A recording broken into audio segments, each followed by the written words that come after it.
ಕಣ್ಣಲ್ಲೇ ಪ್ರೀತಿಯ ಕಾವ್ಯ ಬರೆಯುವ ಮುಗುಳ್ನಗೆಯಲ್ಲೇ ಕೋಟಿ ಹೃದಯಗಳ ಕದ್ದ ಕನ್ನಡಿಗರ ಪ್ರೀತಿಯ ಚೆಲುವ ನಮ್ಮ ಸ್ಯಾಂಡಲ್ವುಡ್ನ ಅಪ್ರತಿಮ ನಾಯಕ ಗೋಲ್ಡನ್ ಸ್ಟಾರ್ ಗಣೇಶ್ ಅವರಿಗೆ ಇವತ್ತು ಹುಟ್ಟುಹಬ್ಬದ ಸಂಭ್ರಮ. Man with the golden heart ಇಂದು 48ನೇ ವಸಂತಕ್ಕೆ ಕಾಲಿಟ್ಟಿದ್ದಾರೆ. ಹುಟ್ಟುಹಬ್ಬದ ಪ್ರಯುಕ್ತ ತಿರುಪತಿಗೆ ಭೇಟಿ ಕೊಟ್ಟು ತಿಮ್ಮಪ್ಪನ ಆಶೀರ್ವಾದ ಪಡೆದಿದ್ದಾರೆ. ತಮ್ಮ ಗೋಲ್ಡನ್ ಫ್ಯಾನ್ಸ್ಗೆ ಈ ಬಾರಿ ಡಬಲ್ ಗಿಫ್ಟ್ ಕೊಡ್ತಿದ್ದಾರೆ.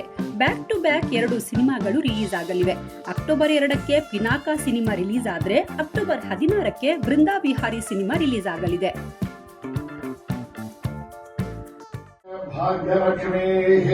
ಕರತರಕಮಲೆ ಸರ್ವದಾ ಧಾಮಲಕ್ಷ್ಮೀಃ ನೋರ್ದಂಡೆ ವೀರಲಕ್ಷ್ಮೀಃ ಹೃದಯ ಸರಸಿರೆ ಭೂತಕಾರುಣ್ಯಲಕ್ಷ್ಮೀಃ ಖಡ್ಗಾಗ್ರೆ ಸೌರ್ಯಲಕ್ಷ್ಮೀಃ ಇಗರಗುಣಗಣಾರಂಭರೆ ಕೀರ್ತಿಲಕ್ಷ್ಮೀಃ ಸರ್ವಾಂಗೆ ಸೌಮ್ಯಲಕ್ಷ್ಮೀಃ ತ್ವಯದು ವಿಜಯತಾಂ ಸರ್ವಸಾಮ್ರಾಜ್ಯಲಕ್ಷ್ಮೀಃ ಶ್ರೀವತ್ ಸ್ವಮಾಯುಷ್ಯವಾರೋಗ್ಯಮಾವಿಧ ಶೋಭಮಾನಂ ಮಹಿಗತೆ ಧಾನ್ಯಂ ಧನಂ ವಸುಂ ಬಹುಪುತ್ರ ಲಾಭಂ ಸತಸಂವತ್ಸರಂ ದೀರ್ಘಮಾಯುಃ ಶ್ರೇಕಾಂತಾದ ಕಲ್ಯಾಣದಿತಧೇತಿತರೇರ್ಧಿನಾಂ ಶ್ರೀವೆಂಕಟನಿಭಾಸಾಜಸ್ತೇನಿಭಾಸಾಯ ಮಂಗಳಂ ಲಕ್ಷ್ಮೀ ಪ್ರಸನ್ನ ವೆಂಕಟೇಶ್ವರ ಪ್ರಸಾದ ಸಿದ್ಧಿರಸ್ತು ಆಚಂದ್ರಾರ್ಕಂ ವಂಶಾಭಿವೃದ್ಧಿರಸ್ತು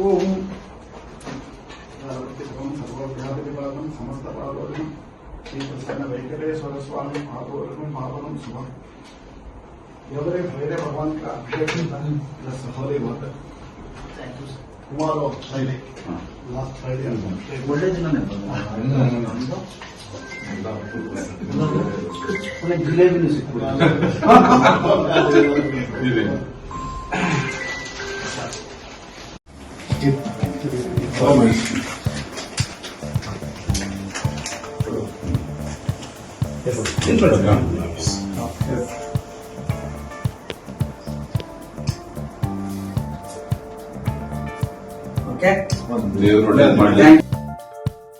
ಪ್ರೇಮ ಕಥೆ ಇರಲಿ, ಕಣ್ಣೀರು ತರಿಸೋ ಭಾವನಾತ್ಮಕ ಸನ್ನಿವೇಶವಿರಲಿ ಅಥವಾ ಹೊಟ್ಟೆ ಹುಣ್ಣಾಗಿಸುವ ಕಾಮಿಡಿ ಇರಲಿ, ಗಣೇಶ್ ಅವರು ಸ್ಕ್ರೀನ್ ಮೇಲೆ ಬಂದ್ರೆ ಸಾಕು ಅಲ್ಲಿ ಮ್ಯಾಜಿಕ್ ಸೃಷ್ಟಿಯಾಗುತ್ತೆ.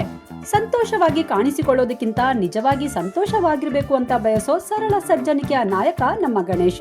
ಕೇವಲ ನಟನೆಯಷ್ಟೇ ಅಲ್ಲದೆ ಪ್ರತಿಯೊಬ್ಬರ ಹೃದಯ ಗೆಲ್ಲುವ ಅವರ ವಿನಮ್ರ ಗುಣವೇ ಅವರನ್ನ ನಿಜವಾದ ಗೋಲ್ಡನ್ ಸ್ಟಾರ್ ಮಾಡಿದೆ. ದೇವರು ಅವರಿಗೆ ಆಯುಷ್ಯ, ಆರೋಗ್ಯ ಹಾಗೂ ಇನ್ನಷ್ಟು ಯಶಸ್ಸನ್ನ ಕರುಣಿಸಲಿ ಅಂತ ಕೋಟಿ ಕೋಟಿ ಅಭಿಮಾನಿಗಳ ಪರವಾಗಿ ಹಾರೈಸೋಣ. All the best and happy birthday golden star Ganesh.